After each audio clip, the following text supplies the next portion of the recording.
All right, I'm Nazo Qureshi, and I'm the Senior Community Health Systems Advisor in the Office of Health Systems. Our panel will focus on the perspectives of actors on the front lines and in the community. We've heard a lot about people since this morning, so it's a pleasure to be here with this esteemed panel. Our discussion of people and work on the front lines and in the community is going to span the government, the UN, INGOs, local civil society, and the private sector. We very much want to have a provocative dialogue on the role of health systems software. People, relationships, agency, inclusion in strong and resilient health systems that Kelly mentioned earlier on.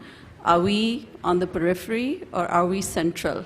Are we deluded that we're at the center? But anyway, it's my pleasure to introduce you to our panelists.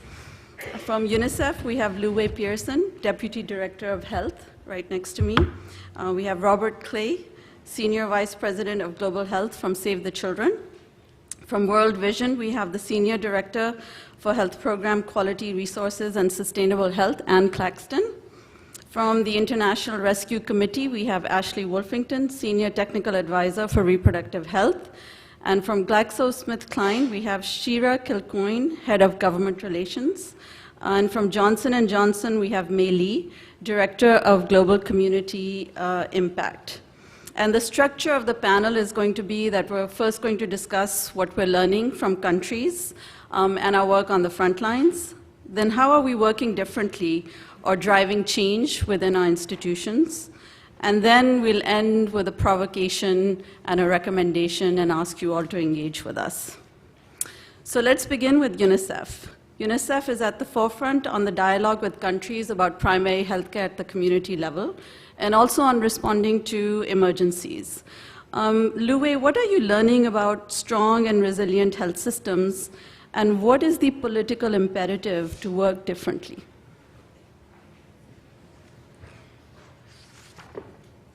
Good morning, colleagues. I'm talking to the converted, and I've worked with many of you for the last 25 years, and I have learned a lot of things from you. I want to share 3 lessons. The first lesson is from Ethiopia when I was the chief of health for UNICEF for 6 years. After I left the country, I had a colleague telling me, look at your time spent in Ethiopia. We realized you spent 80% of your energy on the health extension program. Everything else was secondary. And I feel under the national leadership, that's the first lesson, at both national and subnational level, to spend domestic resources in the most efficient way to invest in the front line through the health, community health workers called health extension programs. I feel it's an efficient way to build resilient systems. Look at these days, immunization, long-term family planning, treatment of common childhood illnesses, including acute severe malnutrition, can be done on a daily basis. Really, at the community level, you don't have to wait for the accumulation of many children suffering from malnutrition. You can just treat with counseling care and plumpy nut. So I feel invest a national system that from national down to the household level is critical. And the second lesson I want to share is how we invest and what I can do at HQ, what Fozia can do, my colleague, the former chief of health in Yemen. We have a lot of earmarked program funding from Gavi, from Global Fund, from the Bill and Melinda Gates Foundation, sometimes from USAID and others. Then if I have $10,000 to put a solar fridge in a health facility, do I have the time and do I have the ambition to reach out to others to negotiate, to solarize the whole health system if somebody gives me another $10,000? So I'm less vertical, I'm more horizontal. And That's something I feel we can do as actors, and we can do better. I also ask myself, in the health sector, what do we do with other sectors? Look at Zimbabwe. Even in the most difficult days of Zimbabwe, when I had to carry a bag of cash for dinner, 3.5 kilos, still more than 80% of the women delivered in health facilities. Over 80% in the most difficult time. Why? I feel one of the main reasons is because they are educated, they're literate. And the third lesson I want to learn is we need to give us more time and patience. We can't switch focus and subject and priorities every 3 months, 6 months, 1 year or 3 years. I sat with Jeff Sanderson, my colleague, when I worked in Ethiopia on supply chain. And it was an effort started 15 years ago, and it's still not perfect. Still a lot of things to do. And the district planning, the quality of care issues all come in. So I feel we need a lot more time and patience to work with the system. Thank you. Thank you, Lu Wei. Now over to Robert and Ashley. International non-governmental organizations have long championed the vision of Alma Ata and operationalized stronger linkages between governments, local civil society actors, and communities. What have you learned about essential linkages of systems actors from both emergency and routine system strengthening? Thank you, Nazo, and it's great to be here. I was just thinking on the way up through DuPont Circle that it's probably 37 years ago when I started my career looking at community health workers and the community interaction with the health system. And this was the primary healthcare era, and we had a lot of discussion, and of course we had some successes, but then it seems like we really didn't address or we didn't finalize that debate.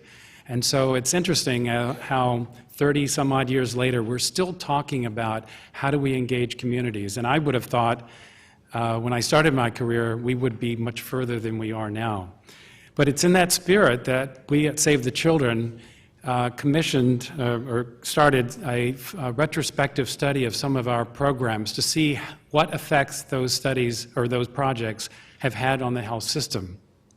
So we are in the process of finishing 5 retrospective case studies, and two of them focus actually on emergency health and nutrition programs. One is in Sudan, where we have the 5th highest World Fragility Index, and the other is in Pakistan, where it's the 4th largest IDP population, so very fragile countries. And we wanted to determine what were the effects of these programs on the overall health systems. And we did this in partnership with the core group, and Eric Serio was the one who helped lead our efforts in this area. So I just wanted to share in my brief time 5 broad findings from this work. And I'll be doing that in 3 minutes. So if this interests you, please come see me afterwards. And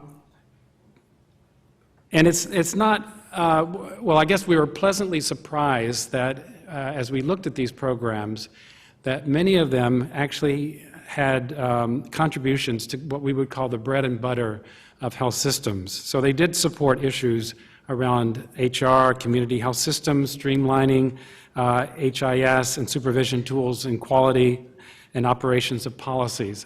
This was despite the fact that they didn't really have a very specific orientation to health system strengthening. And I attribute that to really the staff and really the reality on the ground in the front lines of people realizing the importance of health systems in these programs. But it's also not, I can't see that. Please wrap up. Oh, wrap up. Okay. Well, you got one lesson. But these weren't captured by any of the indicators. So we really weren't able to study and measure what we were doing. So this really needs to be strengthened. How do we measure health system strengthening? The other is that health systems work evolves over time. And as we see, some of the early choices that you make set you off on a certain course. So you really do need to have upfront planning of health systems so that you don't have to retrofit it later on. Of course, there's lots of difficulties that I'll mention in my next 3 minutes. The other thing is that these were projects. So these projects worked much better when the whole system was strengthened. And so within the context of having broader health system strengthening in the country program. But on the other hand, because if there wasn't a kind of an overall alignment within the country, there was the role of a positive disruptor. So these projects could actually try new things, bring in new actors, show that you need some drugs, and that would be a demonstration then for the broader health systems to adopt, and they could then play a very important role on that. And then finally, the role of the community health worker, coming back to my original comment, they really did, in all these reviews, remain essential to building the health system's capacity. And when we did have a delay in the comprehensive community engagement, as we did in Pakistan with our family planning because of the sensitivity, it did hamper some of our capacity of building of the health system to be responsive. So it just demonstrates how critically important community health workers as well as community engagement is for our success of the program. Thank you.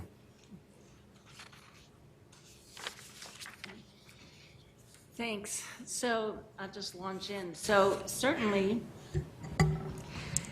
community-based volunteers and health cadres and the grassroots organizations and groups that support them are good examples of community system strengthening that can adapt from stable contexts to deteriorating contexts and then back again through recovery. And we see this often. An example is local faith-based congregations, mosques and churches that don't usually go away during a disaster. And they don't hide, and they usually engage, and they are important actors that can help to build trust within the community. And World Vision usually looks to congregations to help respond when the situation deteriorates. So CHWs who are trained and mobilized during stable times can provide a critical link when, especially, for example, in disease surveillance and early warning systems when disaster hits. And also because they come from the community, they build that community trust. We heard about that in the last panel. The willingness of families and individuals to support the epidemic response. This is so critical. So as an example, World Vision is a partner in the core group polio project, which together with many other organizations is working to eradicate polio around the world in the zones where it still can be found. And one of these zones of conflict and insecurity or intermittent conflict are the 10 districts on both sides of the border in northern Kenya and Somalia, where World Vision has been active. One of the successes there has been the recruitment of community volunteers who are the link between the hard-to-reach nomadic and far-flung villages and the nomadic communities and the health systems. And these volunteers have been able to conduct community-based surveillance on vaccine-preventable diseases and promote vaccines and vaccination and report suspect polio cases from the community. And they promote immunization and defaulter tracing. They go and report polio cases from areas that were insecure and inaccessible by the trained health workers. Another example is in Somalia, where World Vision's been working with 3 separate national governments to build up a system of 98 TB clinics. And it was thought that In the beginning, the volatile situation in Somalia was not conducive to using outreach, community outreach and volunteers.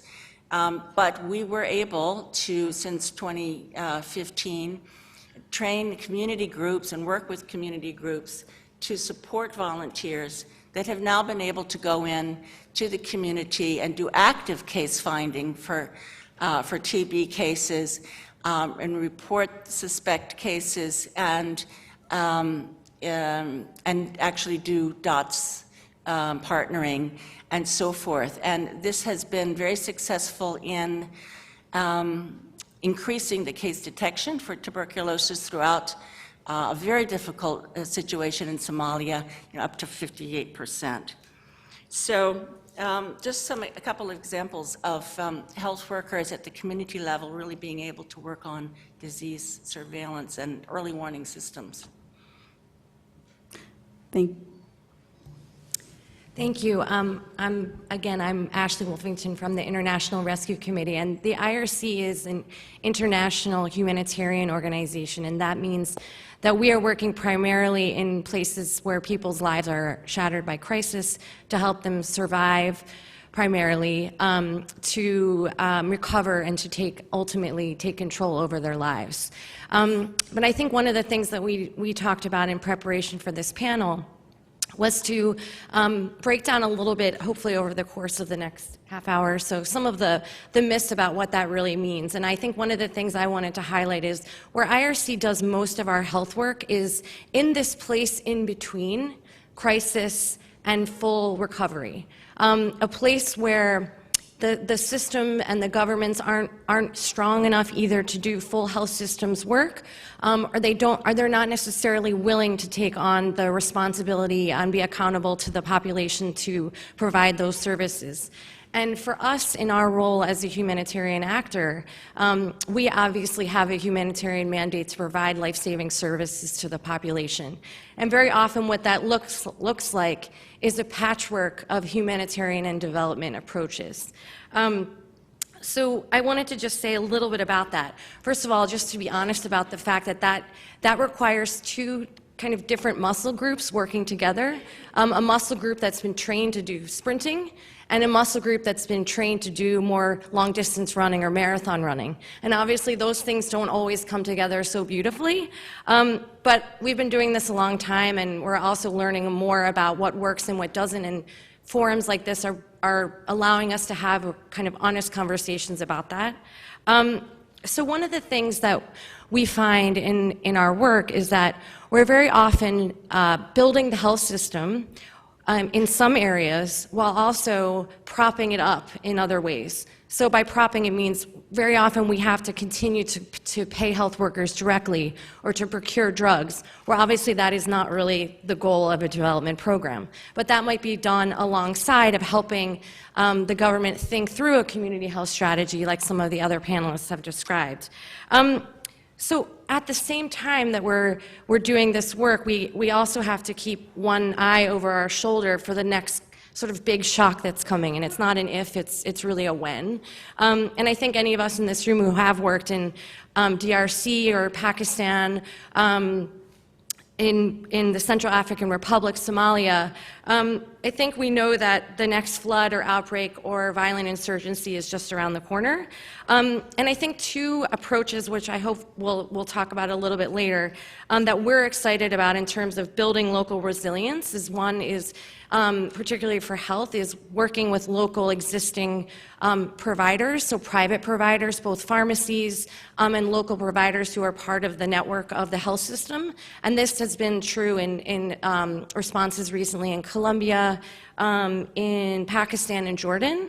And also I want to talk a little bit about how that works with some of our cash and voucher programming, which has been an area of, I think, exciting growth and learning in the humanitarian sector. And finally, I think a lot of us will talk about the work to kind of strengthen civil society organizations, existing civil society organizations, and make them part of the preparedness and response work that we're doing, and actually doing that from the very beginning, because they also have a role to play in helping to keep the government accountable for some of the things that they should be responsible for, both in health service delivery, but also in more preparedness for the next shock that's coming. Thank you, Ashley. To all three of you for highlighting not only the importance of the community platform in different systems contexts, but also giving us concrete examples and a rethink of the roles of INGOs in this area. We'll switch over to the private sector. What is the private sector's role and niche in developing more resilient health systems? And what challenges do you face on the ground, and how can we better partner to improve entry points for you? Shira? Thank you, and thank you for inviting us to be the private sector. I'm speaking for both of us to be on this esteemed panel. So I see, in 3 minutes, I'm going to try to tell you, to synthesize here, the two big roles that I see for the private sector and for GSK. I think number one, more than anything, we're a supporter. We're not the experts on the ground in terms of implementation, but what we can do is support those organizations on the ground. Since 2010, GSK has been focusing on training healthcare workers through partnerships. We've invested about £33 million and have trained 67,000 healthcare workers in that time. But it hasn't been GSK who has actually trained the healthcare workers. We've partnered with Save the Children, who's on the panel, AMREF, and CARE through a program that started in 2010, where we invested 20% of our profits in least developed countries back into those countries to train frontline healthcare workers through different partnerships. We continue to do this in a number of different ways. Training of healthcare workers features in all our partnerships in some way or the other, and we have been able to have great successes working with those of you on the ground who have the expertise. The second role I want to just mention is advocacy. I think the private sector has a big role to play on the advocacy front on a number of things. Right now, given the SDGs, the 2030 SDGs, and where we are in terms of universal health care, GSK is very much focusing on that piece, working with partners like Save the Children and local governments to help them achieve their target in 2030. We feel without achieving universal healthcare systems will never get to where they absolutely need to be. We've also done a lot of work with local governments and partners on financing for human resources for health, and need to continue to do that so it's prioritized. And we've done that through a number of different programs, which I don't have time to talk about. So I'll mention just quickly, lastly, you asked me to just mention the challenges for the private sector. I think we've come a long way. Having us on the panel is a big step from where we might have been 10, 15 years ago. But it is a crowded landscape, and there still, I think, is an inherent distrust of the private sector and what our motives are.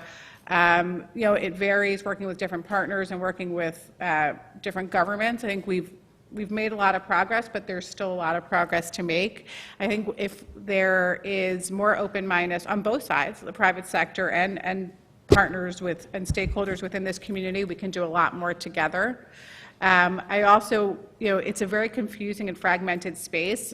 I can't tell you how many different proposals that we get on a yearly basis for different work or different pilots and different projects, and we really want to make a sustainable impact. So I think it's hard to kind of muddle through to see really what the right project or pilot is. So I think a lot of we can work together to try to make that clearer, and I'm sure that there's a lot of ambiguity from civil society and governments on the private sector side. So I think we have a lot of work to do on both those fronts. Thank you, Shira. I'll jump right in. And my title probably doesn't really tell you which part of J&J I'm from, so I represent the corporate foundation side. I definitely agree with Shira on the point of being a supporter and advocate. I think one of the roles that we often play, which is not unique to J&J, is a convener. So, for example, in Jordan, where the system is not fragile to start with, however, it makes fragile because of the influx of refugees. We've already started partner with Save the Children, providing psychosocial support for the children, for the refugee children. And then we heard from the Jordanian Pediatric Society that the pediatricians in Jordan are frustrated with the cases that they see because they've never seen the kind of trauma that children come to their facilities. So they were asking us, is there something that we can help with? So what we did is we brought Save the Children and the Jordanian Pediatric Society together and formed a three-way partnership. So the other role, I feel, so it's not so much about either GSK or Johnson & Johnson play a stronger role on the ground. It's more of being a catalyst to support the national and subnational government in terms of building their domestic organizational capacity. And one example there is Sierra Leone. After the Ebola outbreak and 3 years later, where we had focused on revitalizing the country's 200 training centers, making sure that they are functioning again. In terms of the challenges, and I want to bring out a different kind of a private sector that I'm sure you all see on the ground, which is the private providers. I will have 1 minute, and just so quickly that they are like private clinics, a shop or pharmacists that you see in a corner. So they are providing a service, they are filling a gap, and the reason for that. And I think there's challenge not to include them is the quality of service, of course. But how do we include them? And I do have an example, and I don't have time to talk about it. But I think one thing that we have to recognize is their competitive advantage. And what are they offering that the formal healthcare system are not offering? So I would love to talk more about that offline. Thank you very much. We are going to go into a quick round and ask all of our panelists, in light of the challenges that they've shared and each institution or each actor is precipitating shifts within the context of their institutions. And we'd like for you to talk a little bit about what are concrete examples of how you're working differently. If the issue is really around how we are currently organized, the power dynamics in the system, how are we sort of disrupting the system and working differently? So we'll begin with UNICEF and go down. And I'm sorry, private sector is at the periphery on this panel as well. But Louis? I'd like to share 2 changes, given the time limit. The first is UNICEF would continue to do better and shift some of the countries' programs that are not doing very well in the multi-sectoral responses. That is not just the health system, but food system for the nutrition program, social protection system, and education system of girls, educate every girl. And UNICEF needs to work with other partners. Right now, the representatives of UNICEF and WHO are sitting together in the Middle East region to figure out how to collaborate better to support primary health care. UNICEF needs to fit for purpose. We're training our staff in health system support. And we want to be a good partner with USAID, the Rockefeller Foundation, World Bank, and many other organizations to put our efforts together on the community roadmaps to synergize our investment, not to overburden the local system. So the second change is to do better linkages between the humanitarian and development programs. During lunch break, I hope some of you would have the opportunity to talk to Fauzia. She has years of experience of working in Yemen, and in Haiti, in South Sudan, in Yemen, in many countries affected by conflicts. We're entering the next phase of developing the local health systems. It's over for me. So I'd like to share 4 different ways that we might be working to address some of the issues that we spelled out. The first, we have to acknowledge and be realistic that service delivery is always going to be a priority in the acute phase of an emergency, but there is an evolution over time. And a lot of the emergencies we're finding now are chronic, so they're there for quite a number of years. And as this knowledge and experience base moves, we see that there's slowly more coordination with the Ministry of Health. There's more potential to look at service delivery in a different way, and still contribute to the system strengthening. So we really feel that there needs to be a much more dynamic approach to program design, so that we don't have a blueprint that we start with and then kind of carry out, that we actually have a learning process built in so that we can modify and change as we go along. And this means that we need to have a more rapid engagement with both the government and with the donors to look at what are the issues, the barriers, and the trends that we're seeing, so that we can get that rapid change in the system.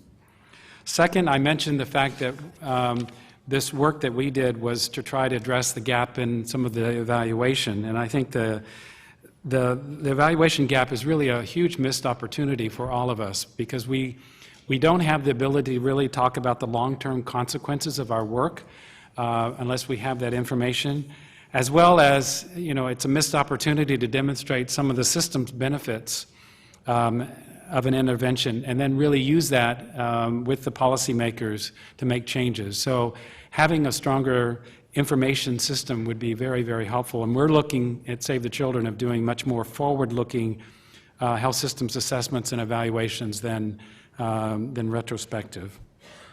We also, two last points, is that the staff who actually work in the emergency programs are well positioned with their experience and what they've done in terms of identifying strengths and weaknesses to really play a leading role in the dialogue in the country. And we feel like sometimes they're marginalized, that asset is not used, so we would encourage that to happen. And then finally, we would say that it's very important that we improve our advocacy for changes in the system, to address some of the critical weaknesses that are identified as we go through our programs, and then use that again to make the long-term changes that would be important at a national context versus just in a small area where we're working. Thank you. So I think all of us are using a number of different levers to strengthen community systems. From project models that address household level behaviors and individual level behaviors, as well as building community ownership and capacity, and changing norms, including gender norms, which is really only happens at the community and social level. So I think a shift that we're taking has developed over 10 years of testing and scaling social accountability mechanisms in the community. And we have one which we utilize called Citizen Voice in Action. And it provides a link from the local level to the national health system and national governance and policies. So as part of our 2030 strategy, we have a commitment to scaling up social accountability as a key driver for sustainability across all of our programs, health and food security, education. And we are therefore scaling up citizen voice in action in fragile contexts to deal with issues of fragility and vulnerability in the health system, in humanitarian and post-disaster recovery situations. A recent evaluation of one of our CVA projects demonstrated that a principal benefit of the intervention is that it feeds the citizen voice back into the health system, reaching past service delivery and to strengthening governance, and this is what we're really reaching for. The methodology includes processes of civic education and scorecards, social audits, and comparisons are made between the government standards and what's actually happening on the ground. And citizens learn how to make that comparison. And then they develop, they start up these interface meetings where they interact between the users of services, the providers of services, and local and sometimes national bureaucrats and politicians as well. And the theme here is collaboration and not confrontation. It's seeking joint responsibility rather than just, saying these things are too difficult and too hard and we don't have the money. So it's about shared responsibility, and the presence of the elected and non-elected officials within the process really is a driver for government accountability and response. And we've had huge response in countries like Uganda, where CVA was used to mobilize coalitions all around the country up to the national level to increase the budget for primary health care so that there was the allocation for 6,000 new primary health care workers. We also in Uganda, they're now using it to sort of monitor the global field financing facility, which is the new fund for MNCH and adolescent health. And so the groups are monitoring that function of the government investment case with using this methodology of social audits and scorecards. Other examples, we've used it in a number of different situations, including in DRC, where they use the local level evidence into the national budgetary debate to increase the national budget for health from 4% of GDP to 8% of GDP, or of their national budget, and along with many other contributions, of course. So the World Bank did an evaluation for us of the program in Indonesia and found that the CVA, or the Citizen Voice in Action, works by strengthening the system, and it works by extending the boundaries of the health system at the local level and expanding it to include citizens and local governments. So I'm going to just briefly describe two approaches that I personally am really excited about as someone who works in this humanitarian space that sort of skirts along the edges of development work and back and forth. One is I mentioned before the work that IRC is doing, and the humanitarian sector and development sector is looking at a little very seriously, is around the giving cash directly to our clients, our beneficiaries. And this is a goal of IRC is to have 25% of all of our humanitarian assistance delivered through cash. And that is replacing traditional in-kind donations and moving more towards a cash-based or voucher-based program. And as I mentioned before, and I think that my colleague from J&J also mentioned a lot of the work that's being done with private providers and pharmacists, and also to mention that in a lot of these areas that we're talking about that are affected by crisis, they're also affected by the crisis. So as much as we're also helping them to sustain their business through the fact that there is available cash coming into the market for people to go out and purchase healthcare services or medications, again, we work to make sure that those are being done to a certain standard. But to me, the research that we've done, which I think challenges some assumptions of, well, if we give people cash, well, maybe they're not going to spend it on the right things. But the research that we've done at IRC in a number of different crisis-affected settings, most significantly some of the evidence coming out of Lebanon, showed that people paid for things that were meeting their family's needs, and that included health on medication, health services and medication. The other thing that I'm really excited about, and I think it's not anything new to people in this room, I think it's mostly people that have been working in the development sector, is the role that civil society, local civil society organizations can play both in humanitarian response directly, so our ability to really be providing sub-awards directly to local civil society organizations to do some of the work that we might traditionally do, and also build their capacity to influence the government and hold them accountable, and to really elevate the voices of the community into the way that we provide humanitarian response. And I don't think that I need to go too much into it in this panel, but you don't have to look far to see some of the headlines about the fact that humanitarian response is not always meeting the needs of the population.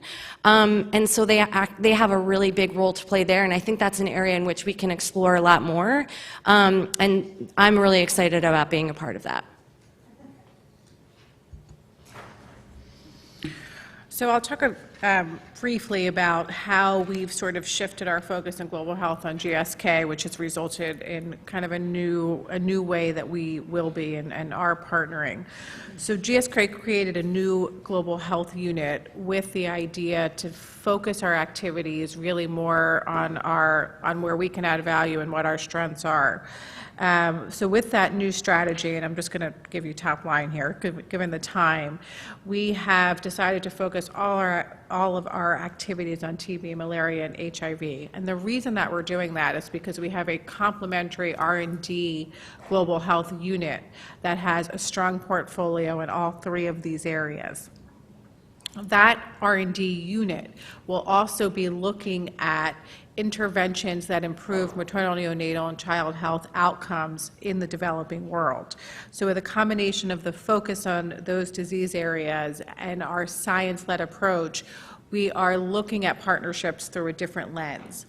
What we have done is to try, or we've begun to have these conversations and have achieved some of it, is kind of mapping from an end-to-end approach what happens from the research and discovery stage to delivering it to the patient, and where can we add the most value, and where can we partner with those who have other expertise. So where we're kind of at the beginning of that value chain, we're partnering with others who have expertise at the end of that chain. And a great example is our flagship partnership with Save the Children. So we are on what we call our Save the Children 2.0 partnership. We just finished the first sort of 5 years, which looked at saving 1 million children's lives through different mechanisms: vaccination, immunization, training of healthcare workers, nutrition. There's about 11 different work streams through there, including advocacy. The second one will really look at what SAVE can do on the ground to help us make sure that we're making a real impact. And we're sharing insights and other things sort of through the creation of that partnership. So we've invested an additional £15 million over the next 5 years to do this. So it's a journey that we have started and that we're continuing, and I'll look to many of you in the room to have these conversations and discussions on how we can partner together to make sure that we're maximizing our impact. So I will share a little bit of some of the new directions that we are going, meaning the corporate foundation side. So we are going to be increasingly focusing on frontline health workers, particularly nurses, midwives, and community health workers. Continue to address the gaps in clinical skills, but really increasing our efforts in terms of leadership development and resiliency. By resiliency, I mean issues like burnout and moral distress. And we have health workers in the US who are suffering from burnout, and imagine the health workers in the fragile setting. So the resiliency area is relatively new to us, and we are looking at different ways to address things like not having a voice at a decision-making table. So we're thinking about, whatever we do, we need to go with an interdisciplinary approach, not only in terms of the training, but also during planning stage with the government, we need to bring in the voice of the health workers. The second area is around the associations, the national associations. I think they are the voices for the health workers, and one of the surveys that's done among midwives, 2,500 midwives surveyed 93 countries. In Yemen, I think about 44% of the Yemenis midwives, when answer the question about the improvement that they see that help their work, is the establishment of the National Nursing Council. And because that they feel that there's a body that representing them and giving them a voice. One other new way is around exploring new way of using technology to support frontline health workers and bridging that informal and formal healthcare. Okay. We've done some work in terms of understanding how technology can help to promote health knowledge among general population, and there's a lot of, maybe people in the room have done the work around how technology helps health workers to improve their quality of service, but we want to see how that could improve efficiency so that it saves time that address the burnout issue. And one last thing I'll mention is gender equity, and this is going to be something that's being incorporated in everything we do. One example that I can give, last week that we launched a leadership program for young physicians, pediatric physicians, and we made sure that the participants, 50% of those are women pediatricians. That's it. Thank you.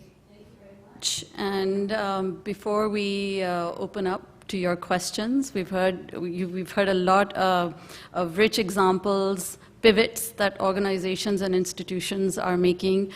So please get your questions ready. But before we open it up for question and answer on either lessons learned from countries in different contexts or new directions that each of our panelists has spoken about, I'll just ask each panelist to leave us with sort of a 1-minute provocation or recommendation.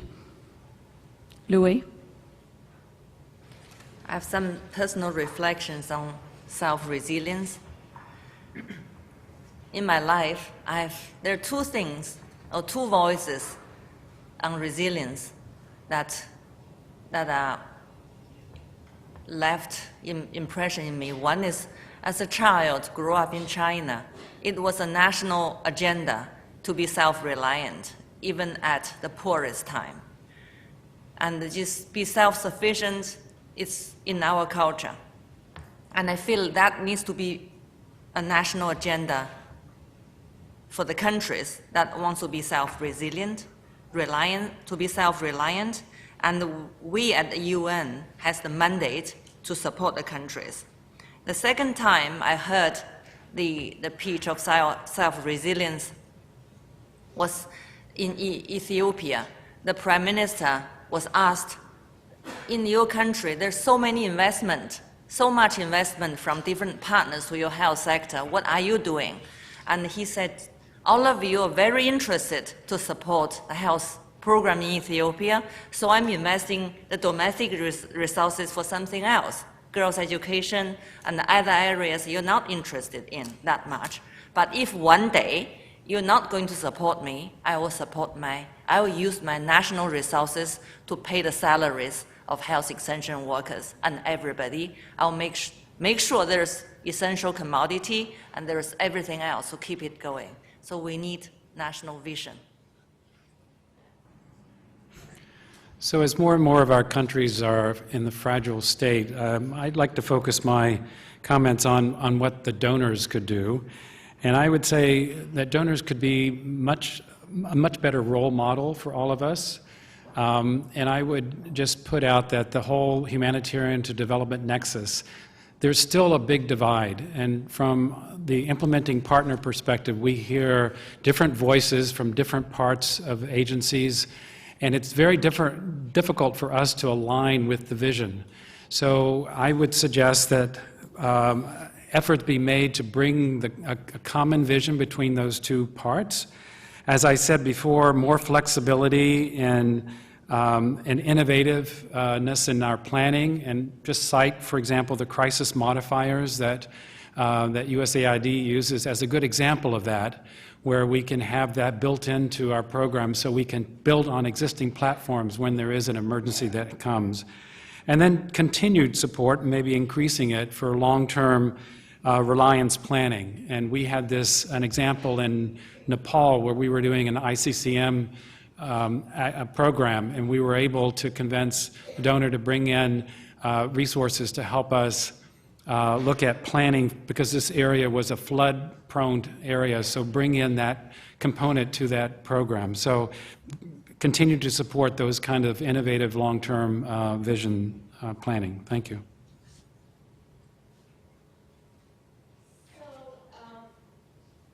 In World Vision, in our revised strategic approach for health and nutrition, we are really focusing on an effort to ensure that when community-based programs are functioning well in stable contexts, or even in that sort of ongoing low level of conflict, ordinary fragility that we see in so many countries, DRC and Burundi.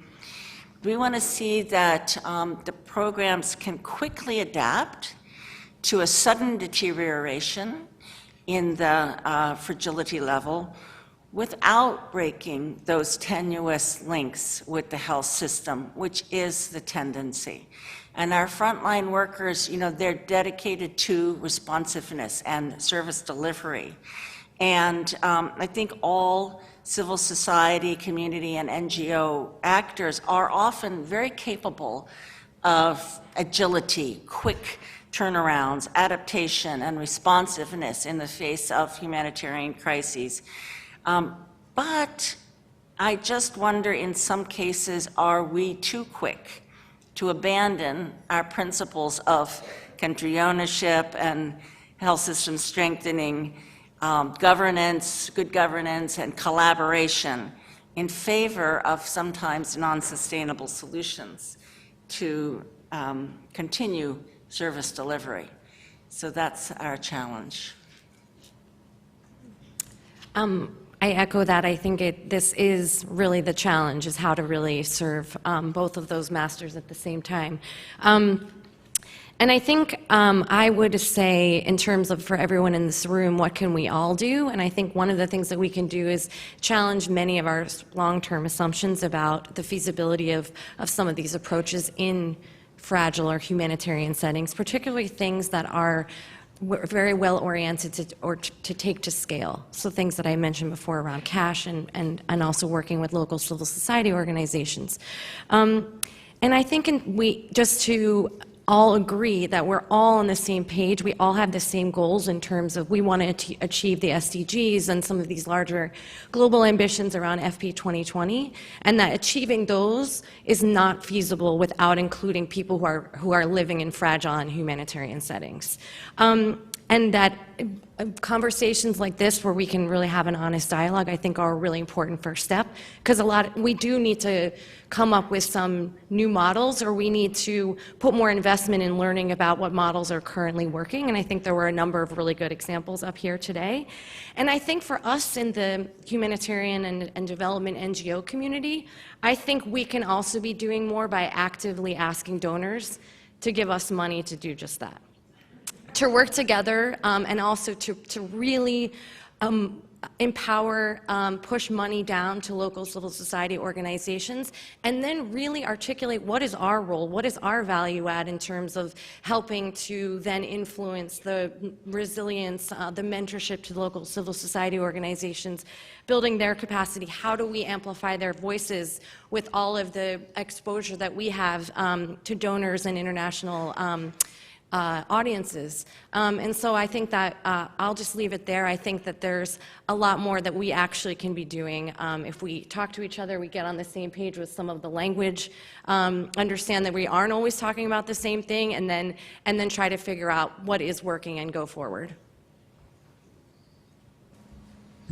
I'm actually going to build on that, because I think our biggest challenge, or sort of one of the things that we can overcome together, is really this kind of building of trust between the different actors, and private sector included. I think there is, you see GSK and J&J up here, but there's, many companies like us who have very complementary agendas of really trying to build resilient healthcare systems, realizing that we're not the experts, but we do have some expertise within our organizations that are very helpful to different goals, different initiatives that you have sitting here. And I think if we can kind of be more open-minded and help each other figure out what are our strengths and what are our weaknesses, and how can we work together to make the biggest, I'm wrapping up, to make the biggest impact together would go a long way. And I've mentioned one or two examples today, but there are several other examples that I didn't talk about today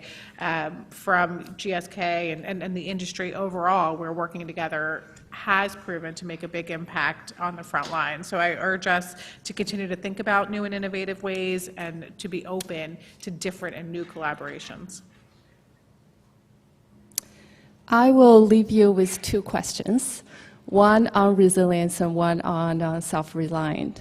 On resilience, health systems cannot be resilient if the health workers are not resilient. And they are at the front lines taking care of patients and people. The question is, who is taking care of them? My second question, self-reliant. I think we need to ask ourselves, our partners, everyone, what is our exit plan? What has to be in place for things to stay when funds run out, when project's over, and hopefully to improve, not to collapse? And the answer cannot be another donor. Thank you very much. We'll open up to some questions and answers, and provide some answers. If you can direct your question to a particular individual or a set of individuals on the panel, we'd appreciate it. Hi, my name is Trinity Zan. I'm a technical advisor at FHI 360. My question is a little bit provocative, at least in my opinion, and hopefully I'm not dooming my professional career. And it also has to do with semantics. We're using two terms today quite often, resilience and self-reliance. And Lu Wei, I appreciated your anecdote from growing up in China. I think a lot of people have a sense that they are self-reliant. And my question is, out of these two terms, resilience and self-reliance, what's the perception among our country government partners and our communities? Are they even hearing these words, first of all? Second of all, what's their kind of perspective or response to each of those words? And I'm personally feeling that self-reliance has a bit of a negative connotation, and I'm wondering if in our work we are better served by talking about resilience over self-reliance. And so I'm just curious, I'm sorry that I can't direct it at one person, but I'd love to hear one or two perspectives. Panelists, who would like to begin? I would just say that I think both terms are difficult to fully understand. I mean, if you get down to the community level, I mean, reliance or resilience or self-reliance, I mean, I think you need to translate those terms. And so it's going to be really their day-to-day living and their existence that's going to determine whether they, how they interpret those phrases. But I do think that this idea of, I would almost call it empowerment, another word, where people feel ownership and they feel like they can make a change in their life, is really what we're driving at. And so whether you call it resilience, where we develop systems that then can help them empower themselves to make change, or we call it, self-reliance, where you're kind of like you're standing up on your own 2 feet. But I think it's really empowerment and change. They want to see change. They want to see something different in their lives and their situation. And that's, from my experience, that's what would resonate with them. Yeah, I would just add to that, that I think to a lot of people, self-reliance means relying on one's own self. And that's not going to produce resilience in most cases. So I think, again, kind of clarifying these terms. If self-reliance means that the health system becomes, becomes resilient to external shocks and losses of budget or donor, changing donor preferences, because now they can, they can sort of fend for themselves, then self-reliance is close to resilience. But I think resilience requires, a number of supporting and empowering and contributing activities and norms and pressures. So it's a much more complex response. If I may add, before the next question, you asked what are governments and communities thinking about this. We made a pact on the panel to stay away from all terminologies, whether it be community health systems or resilience or self-reliance. But the important point is that in the community health roadmap work that Lu mentioned on the national vision, governments and other key stakeholders and partners at the country level are very interested in thinking more holistically about roles of communities and how strengthening community health platforms fits into a vision, a longer-term vision and evolution of health system strengthening and primary health care. So governments are very interested and want to tackle the same kinds of challenges that we've been discussing here on the panel, and we hope that this conversation really goes down to the country level as well. So there's a strong commitment on parts of governments to better integrate communities into health systems to address both the formal and the non-formal components and start defining shifts in terms of how health systems are evolving. And second is that we have an abundance of voices of communities through a variety of work that we've invested in and that we've participated in. And community members are equally interested in being a part of the system and being sort of a force to address challenges. But what's missing is this whole social capital, and how do we create sort of a trusting environment with strong linkages? How do you create that environment for sort of mutual accountability, a safe space for mutual accountability and accountability that spans all levels? And these are problems that we really have to work on and tackle. But in terms of commitment of moving from the periphery to making communities and other local systems actors central, all of the actors that have been discussed during the course of the panel, I think there's commitment from all levels. Next question. Thanks all panelists. My name is Carolyn Hart. I'm with JSI. I'm sitting over here. All morning I've been thinking about redundancy, each speaker in each panel. I believe the first speaker sort of mentioned there is a kind of redundancy that health systems require, quote unquote health systems require to be quote unquote resilient. So it seems to me that NGOs and the private sector very often provide that redundancy by default or in an ad hoc way. And I wonder what various panelists think intentional redundancy would look like, how it might be achieved, how it might be structured, which portions, which elements of the health system it might be able to best address. Thank you.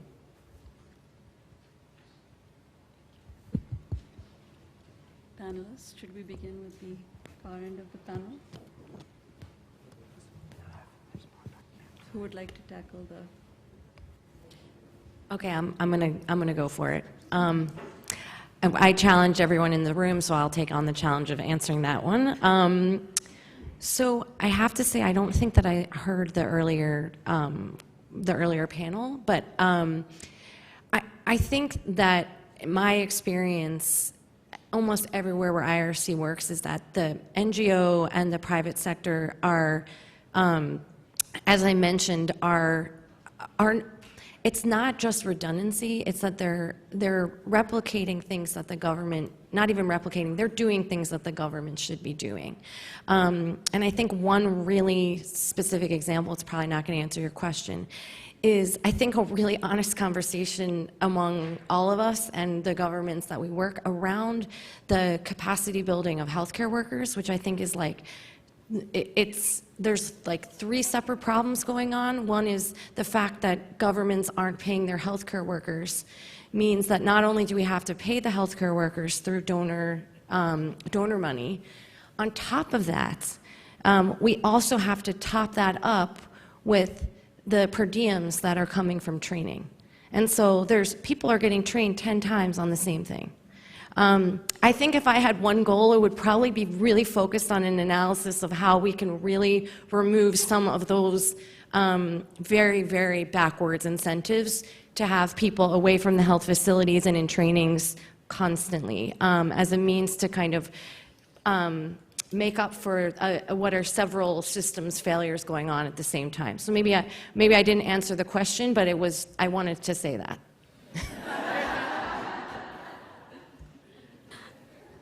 Could I, as an extension of that question, could I also ask the panelists to reflect a little bit on we spoke a little bit about comparative advantage, but as far as sort of this strong community engagement and work on accountability going beyond service delivery, who has the expertise? And what should collaboration look like? What are the right channels for entry points into the system? If you could speak a little bit about that, because I think we speak about sort of systems role in generic ways. The government, the national vision, the government should be leading on a lot of these things, but where is the comparative advantage and ways to think about collaboration with a very strong community focus and a more inclusive space of collaboration with comparative advantage in mind? Meili? Yeah, this is my chance to share that example that I didn't get to share earlier. So the example is really from Vietnam, particularly around the indigenous population, where the mortality rate is much higher than the national average, and the maternal mortality, the delivery happens at home, and often accompanied by unskilled indigenous traditional birth attendants. And so their competitive advantage is obvious. They are local, they speak the indigenous language, and they understand the culture, and they're part of the community. And so the learning there is really not about stopping them from doing what they're doing. It's really giving them the skills that they need to provide appropriate care.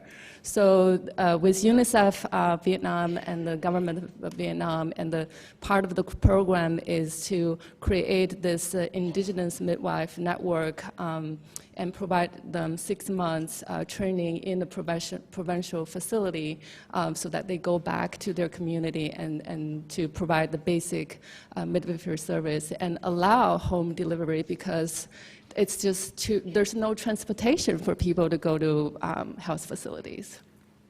So. Hello, this is Alexandra Zuber from Atta Health.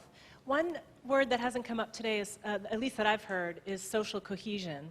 And I wondered if any of you are considering social cohesion as a factor in resilience, how you may be building it, and how you are measuring it.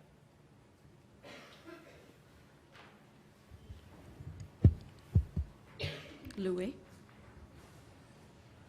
I wish Fozia could speak about her experience in Yemen on social cohesion. She's there. That in UNICEF work, social cohesion does come up a lot in the last stage of polio eradication, and as well as in providing services in conflict-affected areas. And it's quite a sensitive subject and often political. I don't think I have all the solutions, but I do believe we're trying, UNICEF is trying through the latest effort is on it's called Generation Unlimited, how to really make sure the youth in today's world are educated, are skilled, are employed and are happy with themselves, and they are supported and cared in their mental health and other need. We are looking for solutions. We're working in the area, although the solutions is not on the table yet. Not all the solutions. Yeah, I think that brings up a very important point, and that is the multi-sectoral nature of development. So as we think about social coherence, we really need to be looking at the root causes of issues, and many of those bring in different aspects. So it may be hunger and livelihoods, it may be an education issue, but we need to really be thinking much more broadly from a development lens to make sure we address the critical issues that are part of the way the society is functioning. And then just on the redundancy issue, I think, in an ideal system, you try to reduce redundancy, and so redundancy is there to fill gaps. And the one gap that I see over and over again, as I'm sure you do, is supply chain. So there's, I think, an argument that in countries where you don't get the commodities out, you do need to have an alternative or a way in which you can fill that gap until the systems are working, efficiently. So that would be one comment I would have. And just adding on to that, I wonder if Anne and others would like to add on. We didn't use the word social cohesion, but this whole process of prioritizing roles of communities in the context of accountability and data, or if it's giving a greater emphasis to local civil society actors or strengthening linkages, it was all in the spirit of building cohesion in the system. But would the panelists like to say a little more on building trust in the system through your efforts? Yeah, we give great credence to the role of social cohesion in strengthening and building capacity in the community, building the sense of self-reliance in the community, that they have their own powers and their own voice, their own ability to make change and to access the services and the rights. And, a lot of the programming that we do is really focused on that. And this really started back, in the HIV/AIDS epidemic, which is still, as we know, ongoing, and we can't forget about it. But, the fear and the denial and the stigma and the isolation caused by these epidemics, Ebola is another example, creates the situation where people won't engage in the response. And a lot of work that we did with community groups, with community conversations, with building this sense of, the power within the community to bring about the changes that they need, and then, the ability to set up their own testing programs and their own care programs for affected groups. So definitely the idea of social capital, that it rests with the community, and that, the community can cohere around certain goals, shared goals, very, very critical to strengthening the community system and the links with the health system. All right, so I think we have a lot more to say. There are more questions, but we apologize. We have to wrap up because it's time for lunch.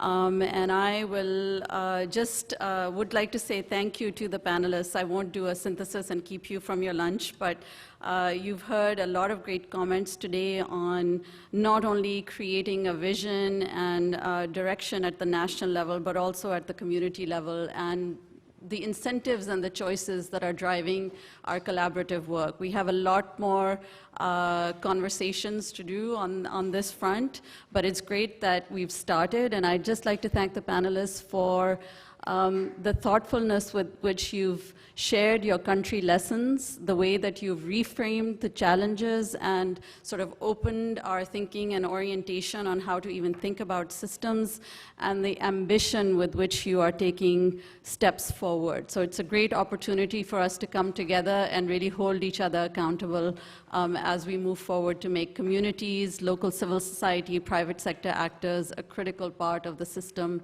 once and for all. Let's do it. Thank you.